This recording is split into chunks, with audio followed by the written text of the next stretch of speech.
I need an adult. Sure. Or an adult. I know that. Well, so that's sort of the problem, isn't it? Is that I had the shocking realization this weekend that it's no longer acceptable for me to run off and go get an adult to go do a thing for me because I'm the adult that should be able to do the thing. This weekend we got a pizza oven.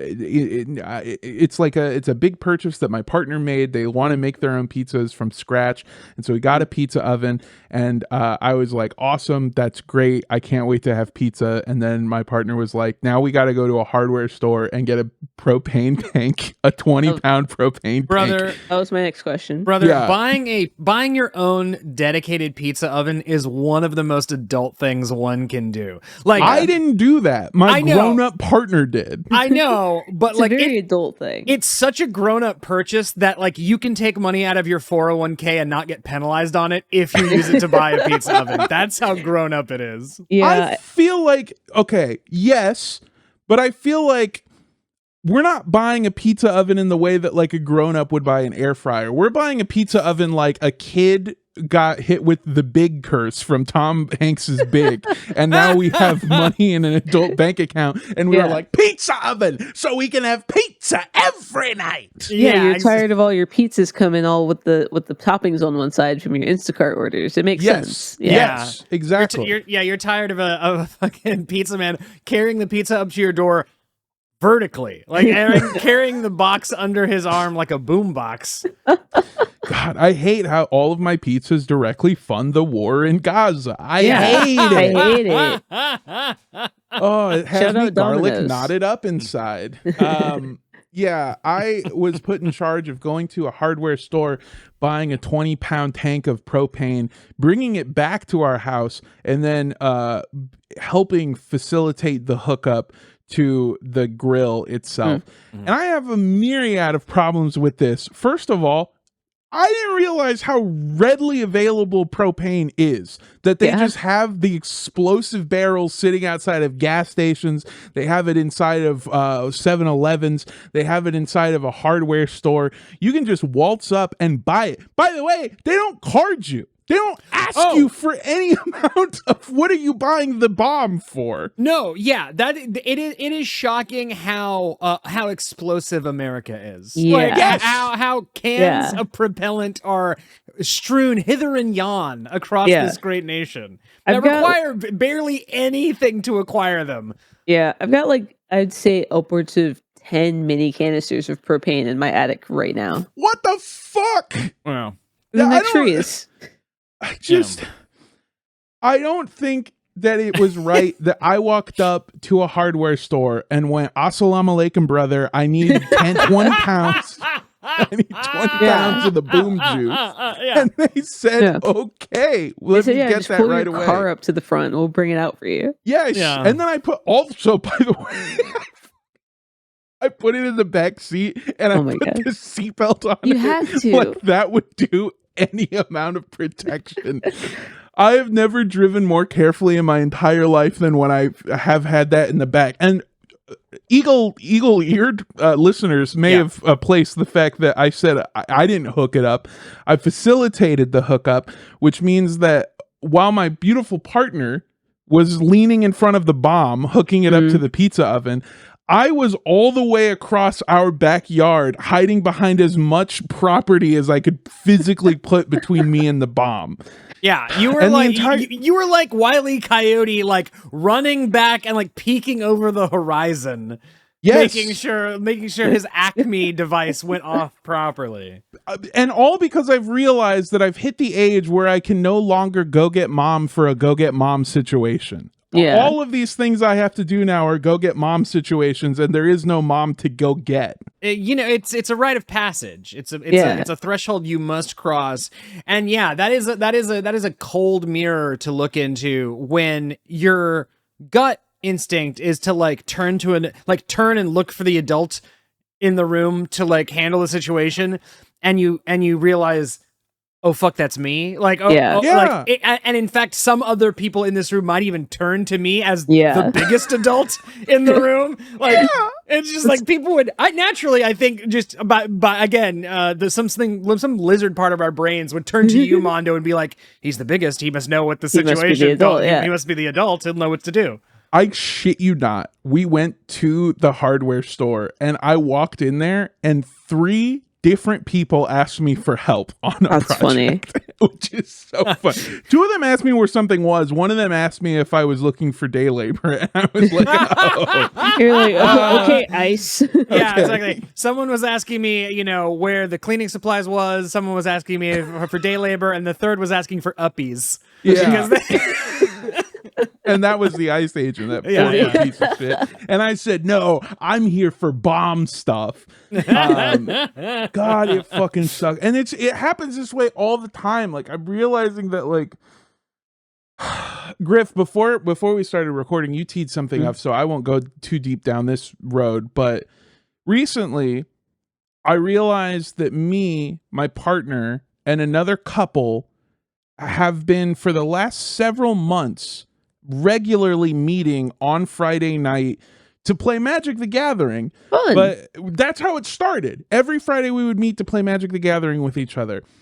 But slowly, the amount of hanging out and cooking each other dinner and eating the dinner and talking about how life is going, that part's getting longer, and the playing Magic the Gathering part is going down. Yeah, that's usually what happens. Yeah, Why?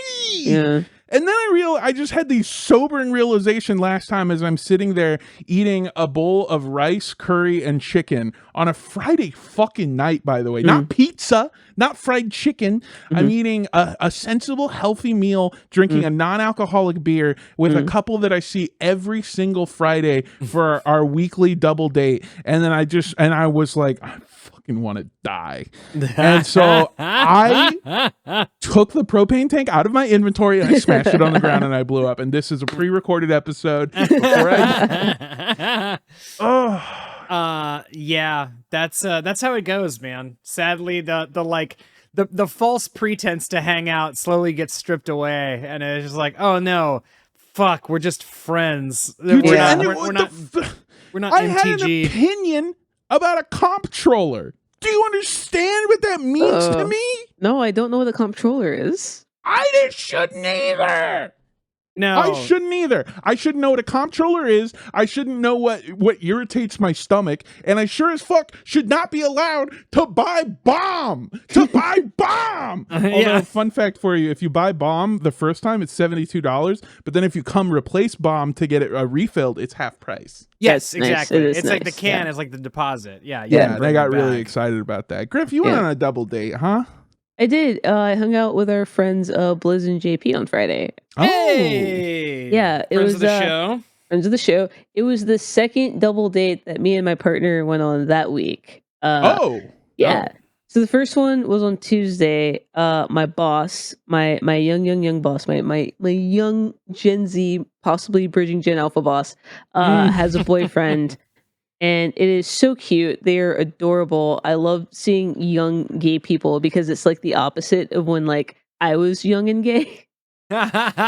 When I was young and gay. Yeah, because like you can just like do it in public and not worry about it. But it's they're very cute. They're very adorable. We went and got dinner, and it was again such an eye-opening experience because like they are. I think they've been dating for like maybe a couple of months. Sure. And the self-awareness that they have at like a young age, to me as a person who was a cringe gay, makes me jealous that they got to skip the cringe phase, because he was like, oh my God, he was like, yeah, like we went for a walk the other day, and the new boyfriend, he has like these 2 little dogs, like these cute little like purse-sized dogs. And he was like, yeah, we were just like walking the green belt and holding hands and like walking the dogs, and I was like, wow, we look so freaking gay right now. We're really mashing the turbo button on gay right now. And I was like, wow, that's the kind of self-awareness that I didn't get till I was at least 28. So I'm glad that it's happening sooner and sooner for the kids. So that was the first date that we went on. It was great. When we got dinner. And then with Blizz and JP, we went to go see Devin's new play that he was in. It was very good. Nice. I will come back to the play because the play is very important. We went to go see this play, and then we went out and got dinner. And much like you, it was a very adult experience because we got out of the play at like 10:30 p.m., like almost 11. And we went to go get dinner. And the place that we went to get dinner at, we were like, wow, this is a really cool place to go to, like after a bar. And everyone else there probably had the same idea because everyone else there seemed to have been coming there after they'd been to a bar. Yeah. And I just felt so old just being like, yeah, no, we saw a play and then we decided to like, oh, let's just have a night out. And we got we shared 2 bottles of shoju and everything was family style. So we're all like tasting each other's food. And I'm like, it's a Friday. It's a Friday at midnight, and I'm having tapas with my friends. You're no longer doing young people shit. You're doing the shit Bruce Wayne's parents did before they died. Literally. No, yeah. No, you're doing dead dad shit. I'm sorry. You have fully transitioned out of pussy getter lifestyle. It's just not, you just not like, doing that anymore. Pussy received lifestyle. Yeah, literally, like, we're oh my god, they were talking about like, oh, we're going to go look at a wedding venue on Sunday, and we're like, oh my god, that's so nice. And I'm just like, I'm old. The only other time I felt like this was I was at my friend's house and I was hanging out. They're married lesbians, and like they had friends in town who were staying with them. And the friend had a daughter who was like upstairs sleeping, and we were like downstairs like watching reality TV and like chopping it up and drinking wine. And then I like vividly had a memory from my childhood of my mom being downstairs watching TV with her friends while they drink wine, and I was upstairs supposed to be asleep. And I was like, I'm mom's friends. And they said, what? And I said, we're mom and mom's friends. And we all just had like the blood drain from our faces as we had the realization that we all have become our parents. You see you through your own childlike eyes, and you as an adult slowly turn around and match eyes with a kid who should be asleep, staring at you. Well, that's what made me think about it, because she came to the banister, was doing like the thing where they're like, you go back to bed. And I was like, that was me. I've been that child. I was that child. Yep. And now I'm mom with wine. I'm mom wine friends. You're mom wine friends. Yeah. I just found out a couple of weeks ago. I think I told you guys. I went to a wake / memorial / funeral fundraiser. You called me and I thought you were like at a party. I mean, it kind of was because of the chattering in the background. And then like 3 hours later, you were like, oh, I was at a wake. Well, it's a curious thing when a hood Mexican dies, because in a way it is a party, because what we were at was a sort of a celebration of life, but also the way in which the person died, I can guarantee you that a neighborhood adjacent to us was having a celebration for a man's death. Right, yeah. A victory lap, so to speak. Yeah. And we will be riding at night. No, I'm kidding. We're going to slide. We're going to slide.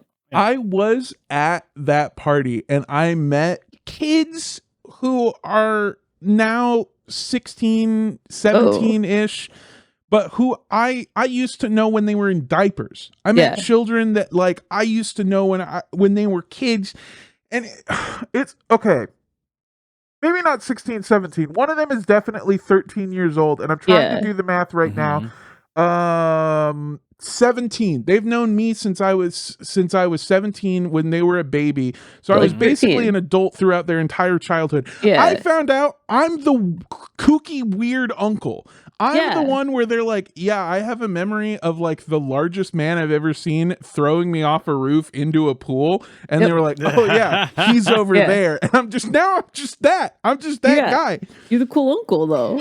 And it sucks, but I used to not be. If it makes you feel better, that experience never goes away.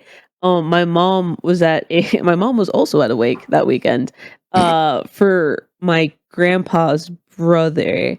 who is very old because I said grandpa's brother.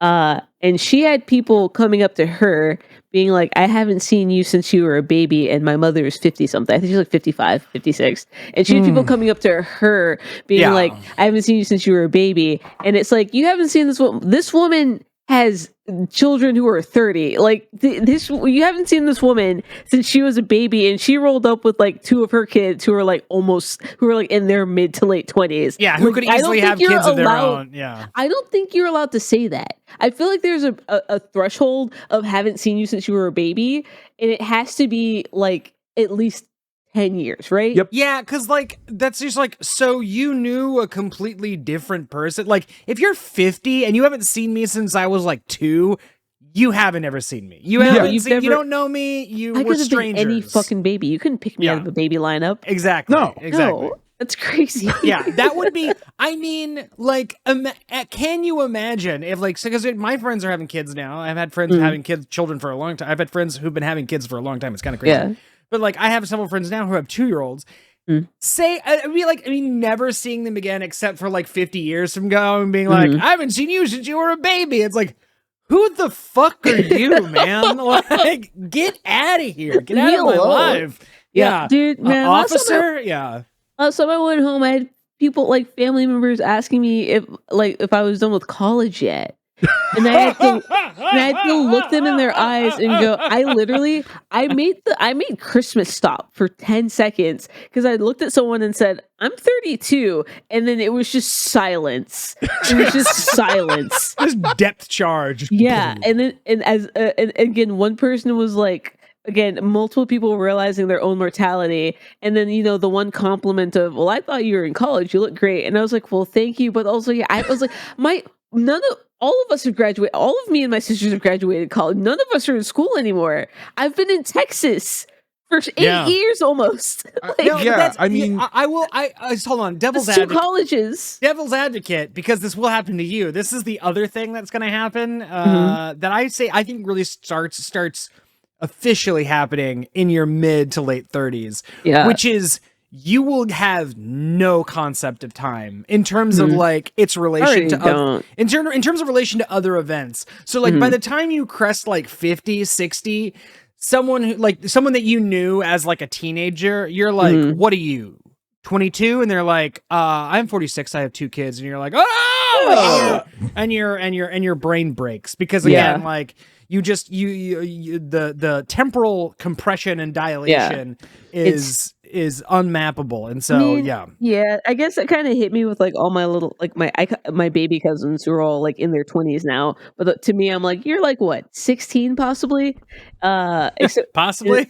Yeah, possibly. And it's like one of them I think might be married in like, other one's like in the Navy, and the other one I told you guys produced an R&B album last year. So Jesus Christ. I'll tell you the worst version of this though that I have is when I was younger, I used to babysit for my little cousin Chris. I was a live-in babysitter. I just babysitted for this kid.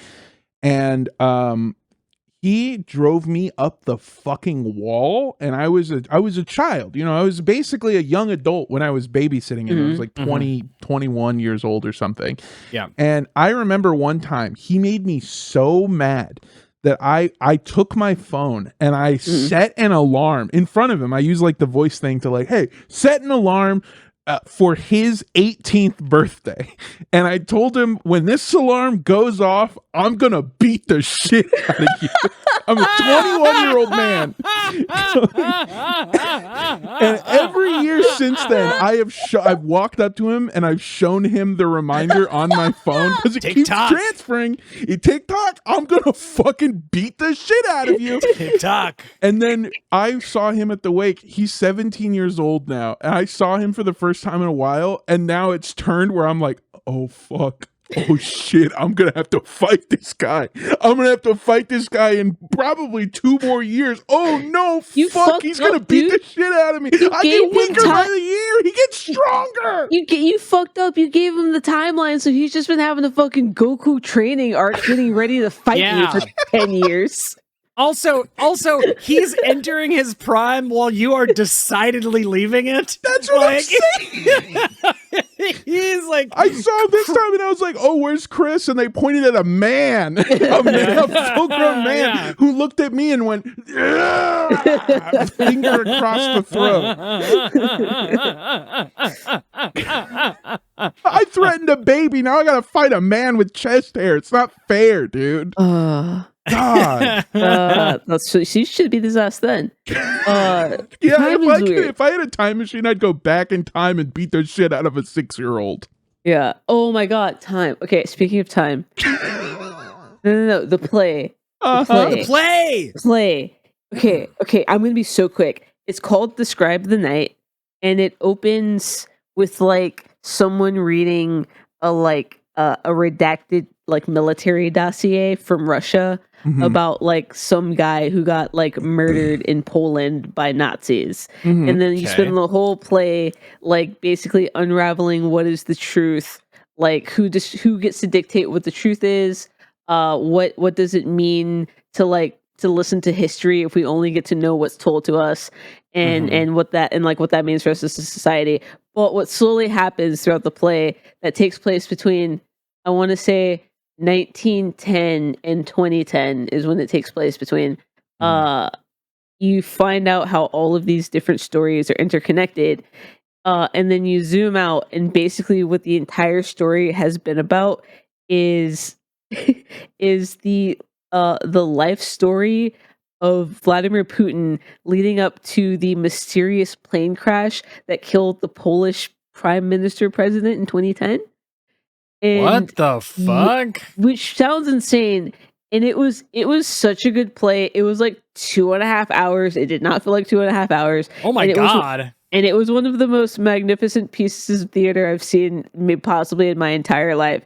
And I didn't even know the name of the play when I went to go see it. I was just going to support our friend Devin. Yeah. And like by the time I left, I was like, I have so many thoughts and emotions and feelings and questions.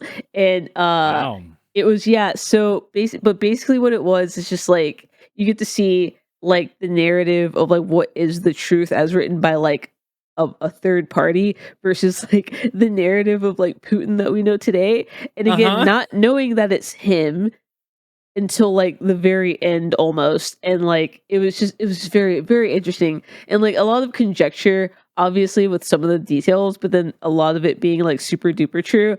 But the main point about it is like truth is up to like what is left behind.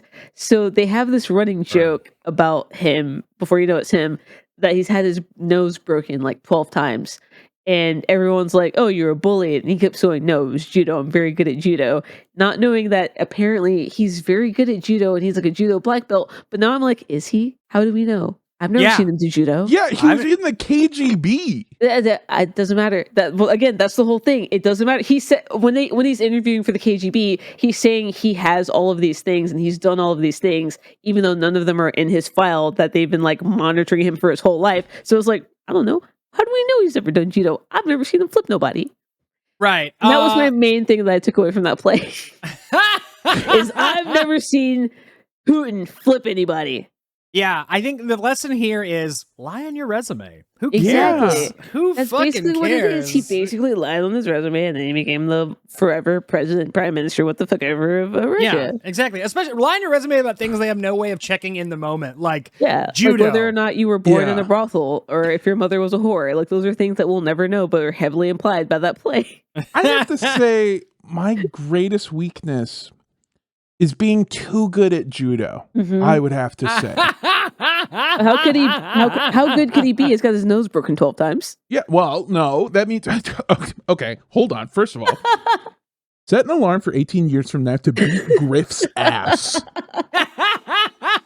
Bold me to think either of us will be alive in 18 years.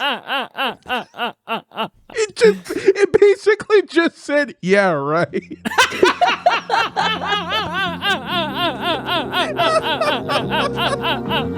Holy shit. Are you guys ready to do a podcast? Let's do it. Let's go. Let's fucking go. Welcome, everybody, to the only relationship advice show guaranteed to ruin your relationship. It is boyfriend material. Woo! I am your KGB host, Armando Torres. And joining me, as always, we have... your female body inspector, agent, Andrew Rosas. Nice. Yeah. And I am your boyfriend who may or may not have accidentally killed the son who I didn't know that I had because I was doing international subterfuge. Wow. I gotta see this fucking play. Yeah. It's so good. Well, I remembered something that I wanted to bring up to you guys. Okay. That while you were talking, and I struggle. Mein Kampf right now is that I wait. No. Hear me out. Unbiased third party history. Right. I'm sorry. I just in my own head was just. This wasn't the bit I was planning on doing, but now I want to make a Lin-Manuel Miranda thing, but it's Hitler, and it's just like, how did a bastard, poor, failed artist, son of a Jew become no? And then anyway. Do you think that the Bad Bunny Bowl was Lin-Manuel Miranda's not getting into art school? I guess him and J-Lo were the only Puerto Ricans not on that stage. They weren't invited. Fucking Kike Hernandez was there. Okay, it doesn't matter. I have a truly awful thing to share with you guys, and I don't know that it makes it into the final episode. And I don't know. It's maybe one of the most problematic things I've ever thought and said out loud. Okay. Oh, now here we go. The other day, I was in Silver Lake, a neighborhood of Los Angeles. Yeah. I was passing by a Trader Joe's, and I saw outside of this Trader Joe's 2 lesbians holding hands, walking down the street. And I looked at these lesbians, and I went, nah. And what I mean by okay. mean by that, sometimes I see a gay couple, and in my head I go, I don't believe it. I don't think so. I don't think so. I think you think it's cool. And I hate to say this, but for you, I think it is a phase. You know what I'm saying? No, I've seen it. Many such cases. Many such cases. And I feel so bad because it's like, I don't mean to imply that I don't believe gay people exist. I've touched wieners. All right. You've dated tens of lesbians. Yes, I believe them. And not that and I mean in the fact that women date Armando and they realize that if they can't make it work with him, then they can't make it work with any man because he's the easiest option, and then they just go to women forever. Yeah, and then they do better at it than I do. And if he had a nickel for every time, he could probably sub to this podcast for a month. Yeah, honestly. Yeah. Patreon.com/MidnightStackTV. Yeah. Anyway. I don't know why we're not attracting more lesbians. Anyway, go to bigoldcocksanddicks.com. I know that this sucks and I hate myself for thinking it, but sometimes I see a gay couple and I think to myself, I don't buy it. I don't believe it. And sometimes it's not, even both of them. Sometimes it's just one of them that I look at. If it makes you feel better, my mother, I talked to her this weekend, and I told her about how I was, planning on possibly spending the rest of my life with the love of my life sitting directly behind me and listening, in some form of marriage and being together foreverness. And the first thing she said to me was, the first thing she said to me was, "Are you sure she's not gonna want a man?"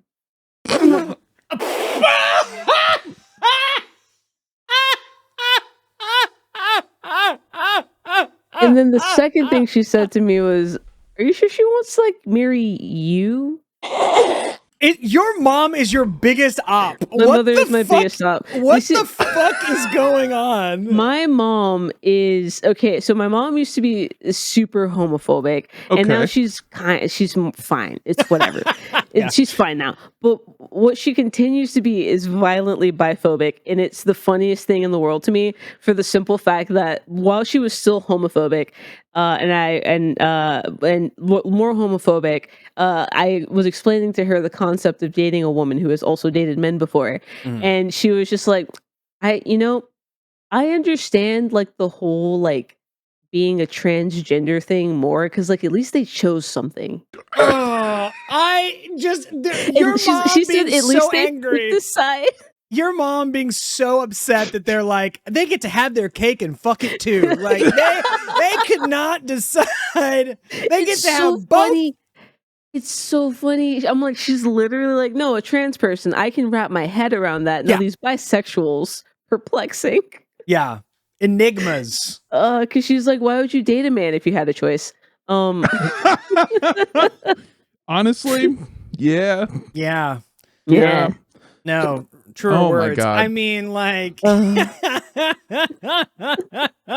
So anyway, that's what I was saying, and I thought about it when you were talking about your boss going on a walk with the two dogs, because I thought about it and I was like, if I saw them, I'd be like, hell yeah, brother. Hell yeah. I buy that.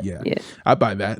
I buy that. That's that's believable. And then I'd take a picture of them and I'd track down that couple from Silver Lake and I'd go, this is who you want to be. Neither of you has a septum piercing. What's going on here? And they would have no context, so they would just see a furious, huge Mexican running up and being like, this is who you should be. And it's just two gay men. So they're like, yeah, no, he hates lesbians, but I guess he loves trans guys. I don't know. I'm not sure what his point was. And I go, I could just wrap my head around that. That I understand. That I get. At least they made a choice. Okay, I don't know why I'm doing this. You're going into fucking Alex Jones all of a sudden. The Trader Joe's are making the frogs gay. Making the senior frogs gay. Do they still do that? Does Trader Joe's still have the kind of racist naming nomenclature? No, they got rid. Like there's no Trader Ling anymore. Yeah, there's no Trader Ming. There's no Trader Giotto. There's they got rid of that shit. Yeah, okay, they have like Senor Joe's or something? No, it's just Trader Jose. It's It was Trader.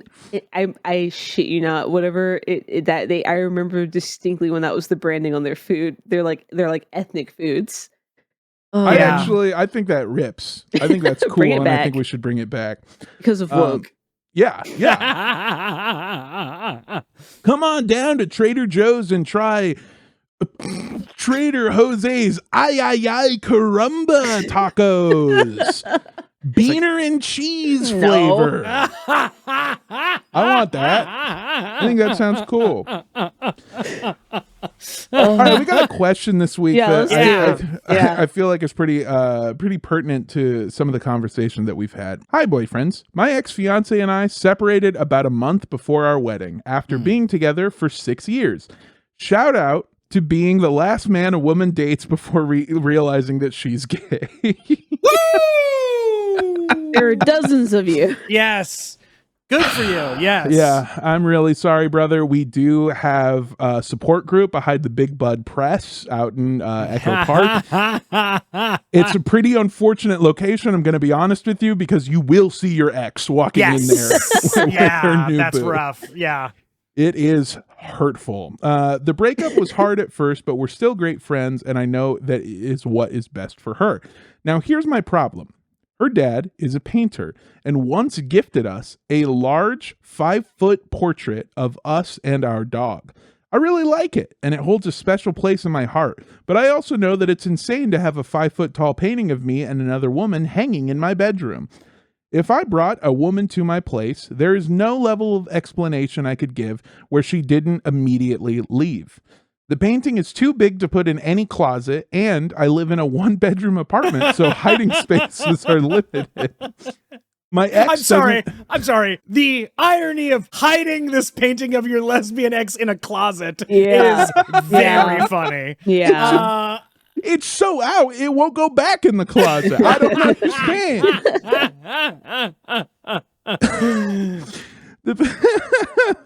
My ex doesn't have space for it, and I don't want to get rid of it because it's cool to have a nice painting of yourself, and it's legitimately special to me. Please, boyfriends, what can I do with this pussy poisoning painting? And then also, they specifically said that this picture is not to post So don't fucking share your screen with the camera, but I just texted both of you a picture that they sent us of the painting that is hanging above this person's bed. Okay. Okay, yeah, Oh, that man. will, yeah, Okay, you yeah. cannot under any circumstances have that over your bed if you're trying to lay pipe with someone else not in that painting. I have one complaint about about this whole situation, which is I feel so bad for the ex-fiance because there's nothing cooler than being a lesbian and having a 5 foot tall painting of your ex-male fiance that you could hang in your place. Because obviously I was like, give it to her. That's a great conversation starter. Like that does the opposite. That gets you laid more, I think. Yeah. Oh, absolutely. I actually have a pitch off rip that I can't believe I didn't think of this earlier. I thought of it as I was finishing reading the question to you guys. So let me run you through this. You've brought a woman home. Things are going well. You've poured them a drink. You're both drinking, having a good time, laughing. You put on a record, and then she goes, "Why don't we go to the bedroom?" And you lead her there. You turn on the lights. That's the sound of those purple tubes that you have set up next to the painting. Yeah. Because for those of you that no one else knows this except for us, there's two fluorescent lights on either side of the painting. Yeah. To make sure you get a good look at it. No, he's also got the LED lights up on on the ceiling too. If you can see that. Yeah. Oh yeah. So it's going to be a real sexy vibe in there. It is.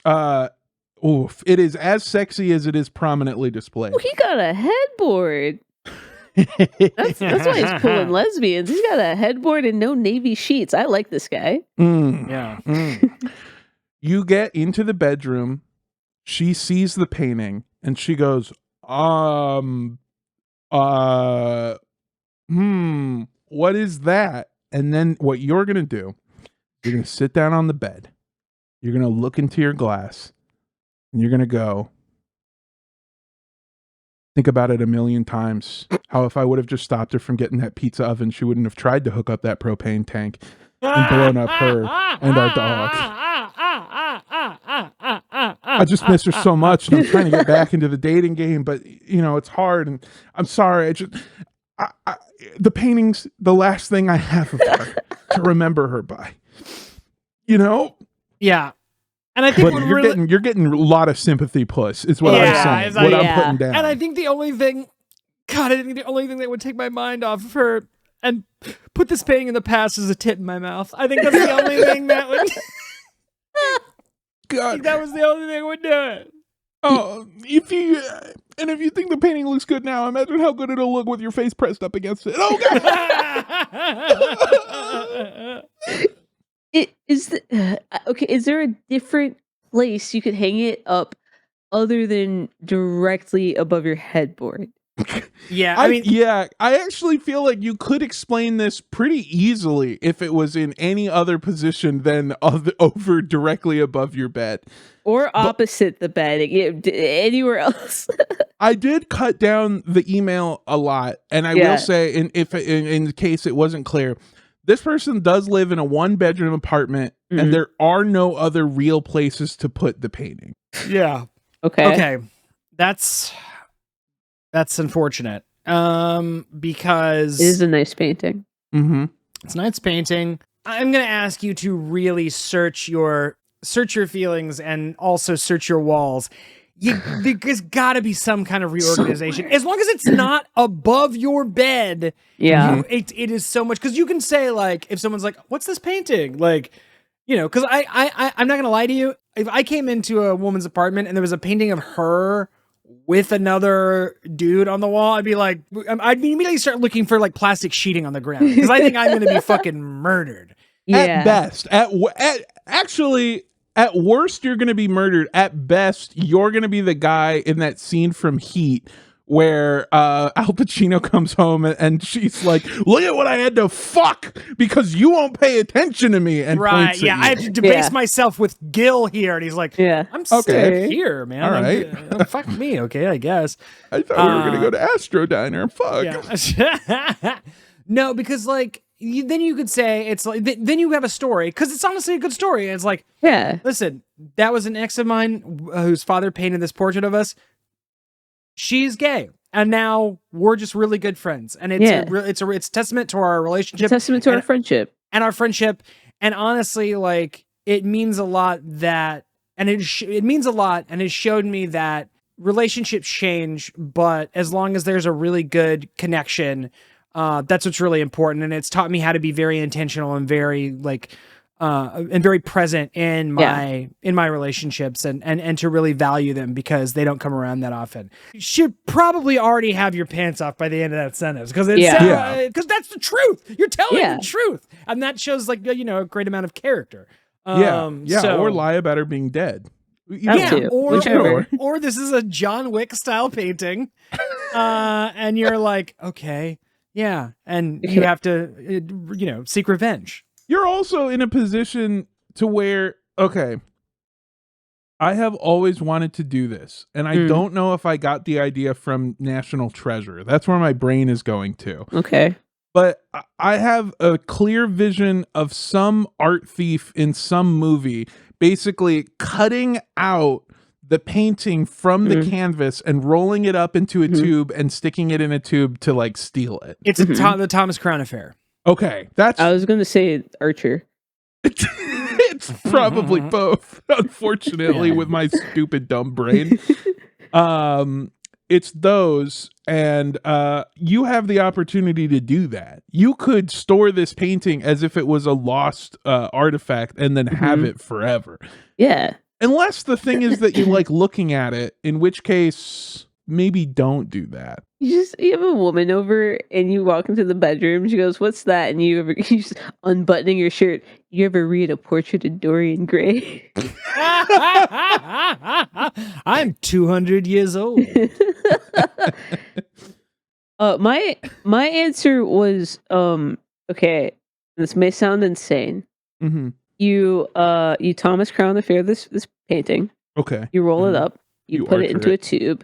You mail it to a one Andrew Rosas, who then modifies the painting to be something else. Perhaps maybe we turn you into Jesus and turn her into Mary Magdalene, and then the dog can still be the dog. And then you have just like a really fun, cool thing where it's like, oh yeah, my friend painted me as Jesus because I'm so cool. And then that's the story. Sure. Yeah. You have luscious long hair and an incredible beard. Yeah. Thank you. Possible. Yeah, send it to me. I do like the touch up. I reportraitize the portrait and either like put her looking up at a tree and paint you as a tree, or have you looking down at a cactus holding a dog. A dog. Yeah. Well, or maybe what could I'm trying to figure out what we could turn these into. It's a very, again, the painting's been done too well. I know this isn't going to be funny to anyone who hasn't seen the painting, so I'm really, really sorry. Everyone who isn't the caller and go find a stock image of a lovely couple and then just picture that while we talk about it. Yeah, I was going to say, if anyone asks you about it, you can just go, oh, that? Sorry. That's a portrait I had done of Haley Joel Osment and Amy Winehouse just looking lovingly into each other's eyes. Yes. Yeah. But that's a portrait I had of biker Haley Joel Osment, and start with. Have you ever seen the show Sons of Anarchy? So imagine the kid from Sixth Sense in that. Yeah. You could say that you found it at like an estate sale, and that it was so uncannily looked like you that you had to have it. That's really good. Actually, get rid of all the other advice we have. That's the story. Yeah. That's good. You found it in an estate sale, and it was so uncannily looked like you had to buy it. Yeah. That's and perfect. then hope that you're never with this person long enough to be your ex-fiance. Exactly. Which is a pretty unlikely scenario. Something else I left out of the email is that they are technically in a domestic partnership or something for insurance reasons. Okay, well, no, you can't leave that part out too. That is very important to the story. I maybe should have added that part in. They are technically in a partnership. Now it's just going to seem like he's cheating on his wife. You can't do that. He technically is. Point to this man is cheating. He technically is. This is technically polyamory, I think. On a technicality. Can you just do that? Can you just say it's technically polyamory? Yeah. I mean, like, jokes aside, I really think Andrew's thing is going to work, and especially when you just tell the truth, it makes you look so emotionally mature. Oh, super emotionally mature that you didn't, like, throw paint on it or burn it after you guys broke up. Yeah. And also, it's kind of a huge green flag, actually. It's kind of great. You could also, I mean, it just can't be over your bed. It cannot be over your bed. That part. It cannot be over your bed. Put it in the bathroom, like, Jesus. Yeah, that story has to, that painting has to be in a common space, and it gets its own story, but it can't be your visage above where you fuck is like, would be weird no matter what was on the painting. Yeah. No, that's cool. No, it's not. If I had a giant 5-foot portrait of me like this, and it was just over the bed while we were doing it, that'd be cool. All right, fuck you guys. You guys fucking suck. I don't care. You guys fucking suck. Do a like what they did with some of Hitler's paintings and fucking paint over it and then to hide it and then keep it safe. So then it's just you're looking at a picture of a beautiful countryside in Germany or like a German shepherd or something, but underneath it is a painting of you and your wife. Yeah. Oh yeah. Yeah, that too. Done. And I hope that helps. Okay, fuck you guys. We've got one more question. Okay. This one is a little bit long. Okay. Hello, boyfriends. I am a 22-year-old woman dating my boyfriend who is 23. My boyfriend's grandma is mean, bitter, and unpredictable. She is a very insecure person, which is fine. We're all insecure, but she loves to project those insecurities onto others. For example, she's insecure about her weight, so she makes rude comments about other people's bodies and diets. Now, I haven't dealt with the brunt of her rudeness, as my boyfriend is fantastic at keeping me away from her. However, I received a gift from her that made me debate seeking her out just to ask why. This Christmas, she gave me a gallon Ziploc bag filled with chocolates, a single chip clip, and anti-wrinkle cream. She gave a 22-year-old anti-wrinkle cream. Now, if it was any other family member of my boyfriend's giving it to me, I'd just assume it was a regifted gift, which I totally don't mind. But because of the amount of backhanded things she says, I can't help but wonder if she just took her first shot at me. Now I'm questioning if I'm getting wrinkly and or look way older than I actually am. My boyfriend seems to think the gift is funny, but every woman I have talked to agrees that she has declared psychological war against me. So, boyfriends, has she begun a battle between the two of us? Do I also gift her something that makes her insecure? Or do I try to wave the white flag of peace? Yours lovingly, your honorable girlfriend, the person who sent this email. Yeah. Okay, secret third option. Grandma's dancing with dementia, because that is all of this shit in a Ziploc bag as a gift really screams like grandma wandered into CVS and like kind of came to like right before she stepped on a bus to Cincinnati and was like, oh right, it's Christmas time, and then like wandered back to her Cadillac, because they still make those for old people. Right. Mm-hmm.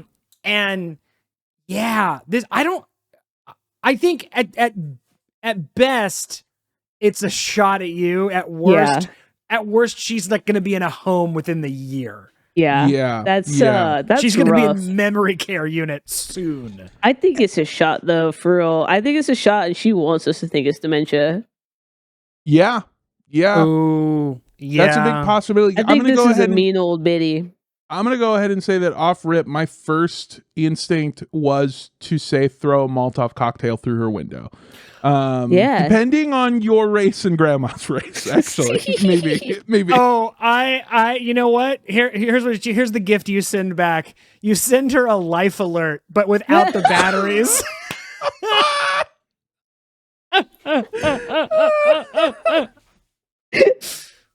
Take this, you God. old bitch, you old bag of bones. That's Yeah. insane. I mean, That's so mean. here's the sad reality. It's so easy to fuck with old people. It really is. You have all of the advantages in the world. You could hide a million different small little speakers around her house and just start playing sounds. Like, and she wouldn't even know that was a fucking thing you could do. No. I mean, you could project her fucking dead husband through the window onto the wall, make her think that he's back, and then turn it off and take it away from her. No, you can Photoshop her out of all the pictures in her house, put them and replace them, and make her think she never existed. Yes, you can fucking ruin her psyche. Yeah. I mean, like you could do to her what basically Facebook has done to her generation, which is like completely rot her brain, break her brain into pieces. Like, oh god. I mean, yeah, honestly, like if you want real, you could probably steal all her money because which regularly happens to these fucking idiots who have no cognitive antibodies to fight this the digital war that's going on, and no one's gonna believe her. You could, I swear to God, if there's no one else in the room, you could hit her with one of these, just a fucking like cock back, like you're gonna fucking hit her, dude. No one's gonna believe her. Especially after you're like, yeah, no, maybe I think she's seeing things. That would explain why she gave me this weird Christmas gift. It seems super passive aggressive, but now I'm starting to think maybe she's imagining things. Yeah, I don't know. Has she gotten a scan recently? Has she gotten a CT or a brain scan? Because I don't know. We should put her in a home.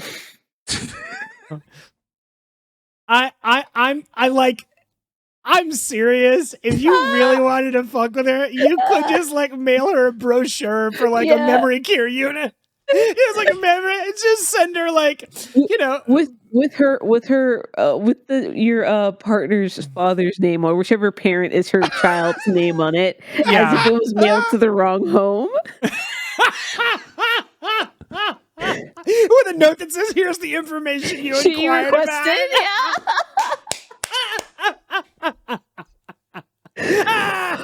Are we evil? Yeah. But she fucking started it. She did fucking start it. She did start it. And that's the unfortunate thing is I'm coming to the conclusion that you could make this woman's last 5 years on Earth absolute hell. You could do it. I like that we're coming at her so hard for what is simply horrific passive aggressiveness. Fuck her. I don't care. Yeah. You send her a receipt for a plot that you bought at the cemetery. Got you a present. You can't use it for a couple years though. Oh god. You guys are send a Haitian nurse to her house.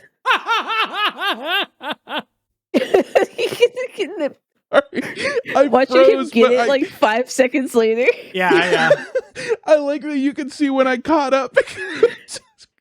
Sorry, that was fucking good. Holy shit. I feel like you guys are being a little too tame. I would do some shit, because you guys are doing shit where it's like, yeah, that's mean and that's fucking with her and that's good.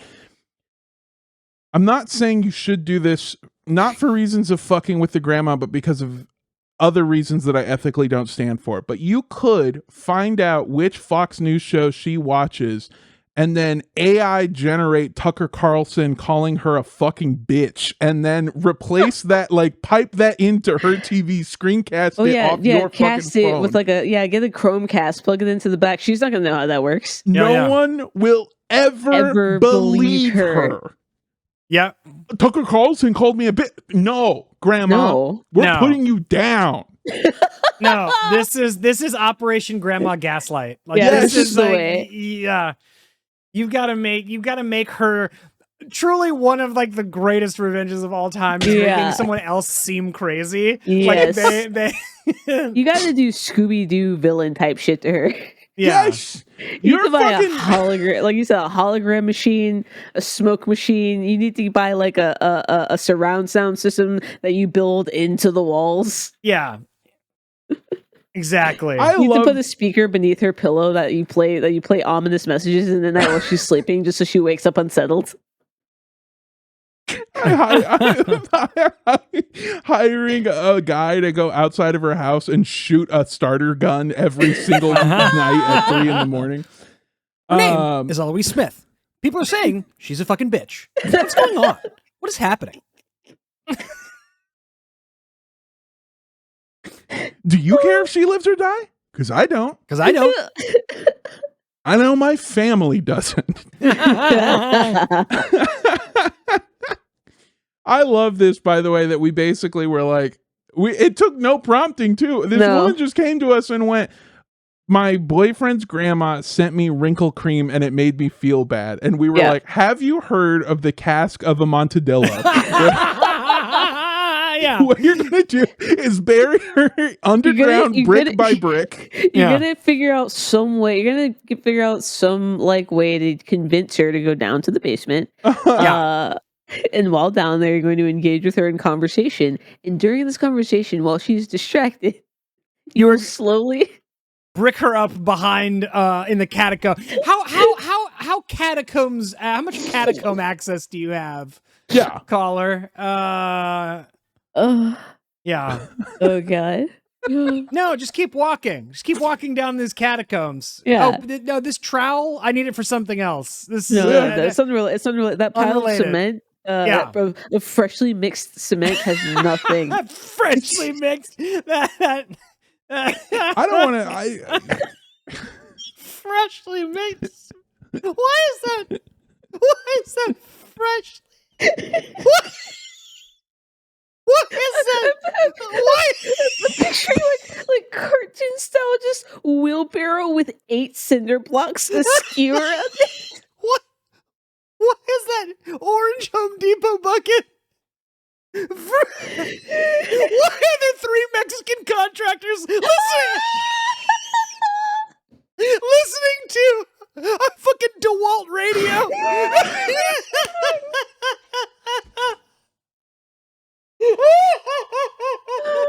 I can see how red your eyes are from laughing so hard. What? Oh my god.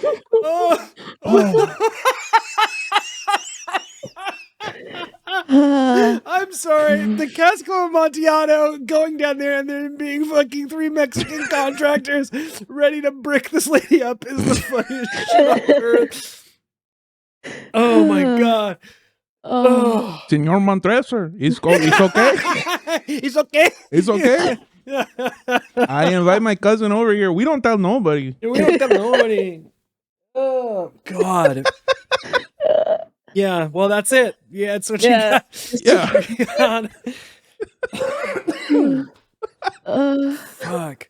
Also, we probably cut this part out of the episode, maybe, but like, I guarantee you fucking crush up like 6 ibuprofen and put it into every meal she has. She's dead in a week. I'm telling you, dude. She's fucking dead.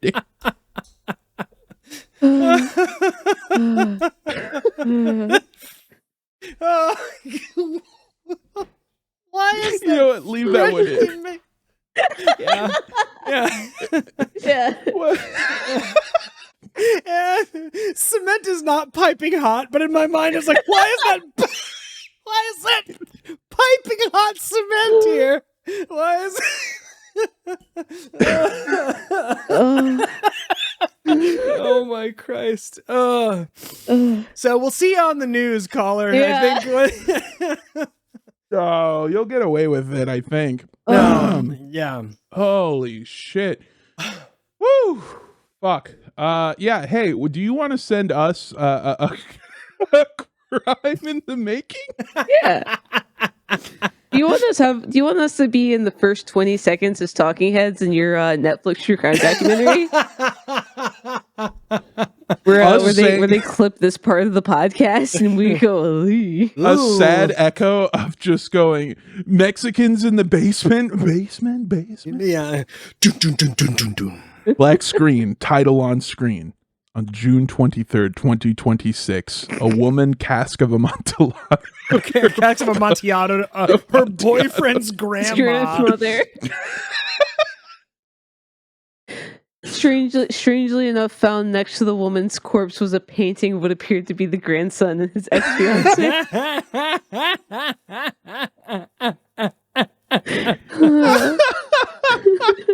Oh. Yes. Do you want us to also do this to you? To convince you of crimes most foul? Yeah.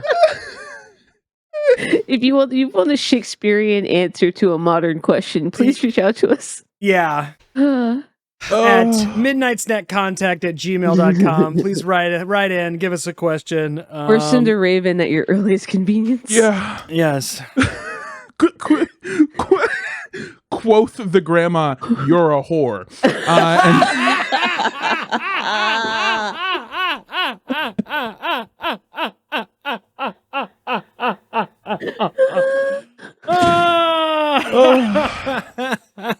We're about to I care a lot this bitch. Oh my god. They're fucking, the Mexicans are listening to Usher down there. Very good. There's a lot of little ones you can do. A lot of little, yes. A lot of little ones you can do. Oh my god. Jesus fucking Christ. That Poe woman. So yeah, if you want to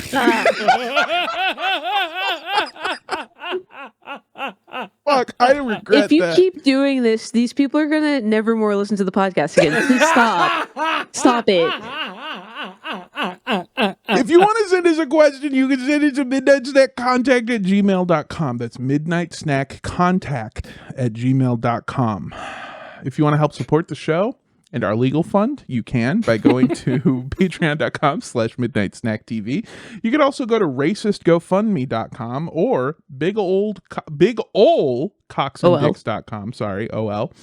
That is the best way to support us. When you do, you get access to the Patreon Discord, which might become the Patreon something else. Yep. You also get access to bonus content. You get access to the streams that we've been doing, which you can watch when they're live at liveboyfriend.com.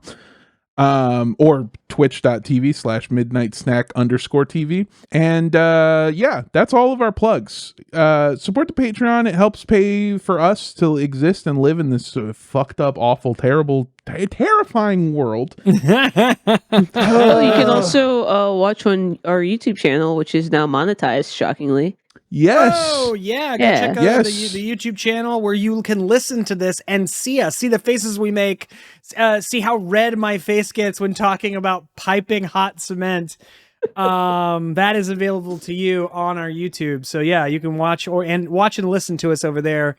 Yeah. And on Spotify now. If you're listening on Spotify, you can watch our video too. Speaking of, a lot of you guys, I don't know if this is a compliment or not, but we've gotten upwards of 5 comments saying that we're all more attractive than they thought we would be. Oh. Which I don't know if that's a compliment or not, but no, I'm taking it as a compliment. I'm taking it as a compliment. I'm sorry we sounded ugly.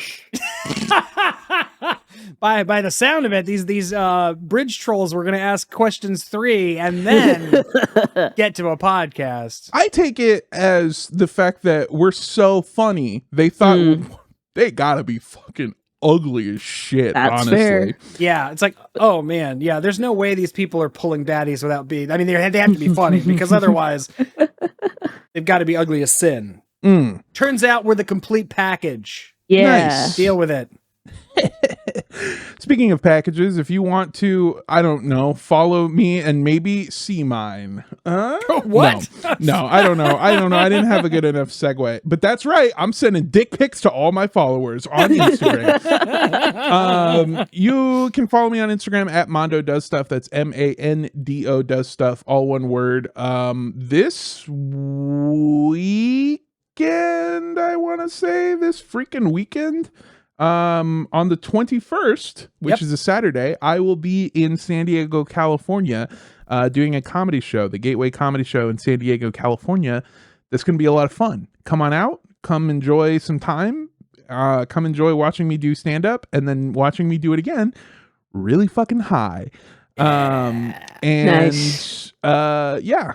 Follow me on Instagram. That's the best place to keep track of the stupid shit that I'm doing. Andrew, where can people find you? They can also find me on Instagram at instagram.com/ Twitch, andrewroses.ig. andrewroses.ig or andrewroses.art for art-related things. You can also go to newwestpostclub.com and join my postcard club. I am a landscape painter and a portrait painter, artist, if you did not know.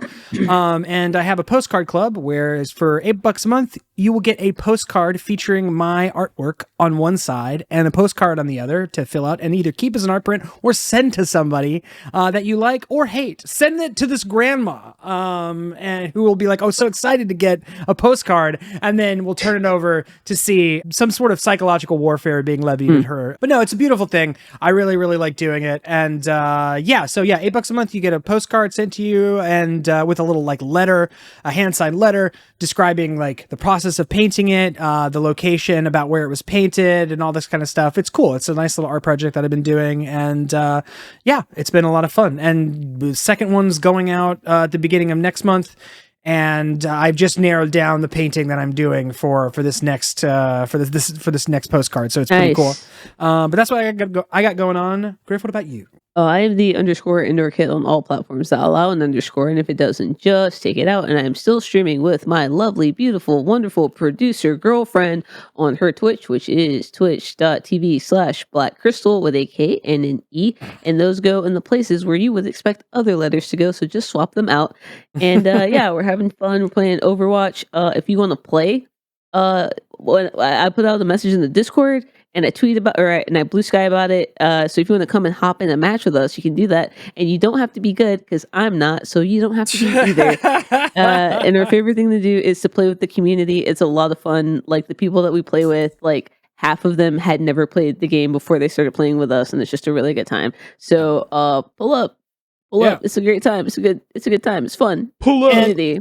Pull up. And I mean, I don't want to speak for the rest of the group, but maybe we're stream this week. Maybe we stream on Thursday. We might stream this week. We might stream on Thursday. We might do some RV there yet. Maybe we might also, if everybody's free, do another reality show thing soon. Ooh, because because I have a nightmare story about a gaslighting narcissist from Love Is Blind to tell you guys about. Yes. Yeah. Okay. Mm-hmm. So stay tuned for that. And also, subscribe to the Patreon to get access to those things, because that is good TV, folks. That is worth the price of admission, if you ask me. Oh, yeah. Always a fun time. And until next week, we'll see you next week. Yeah. Bye-bye, everybody. Bye. Bye.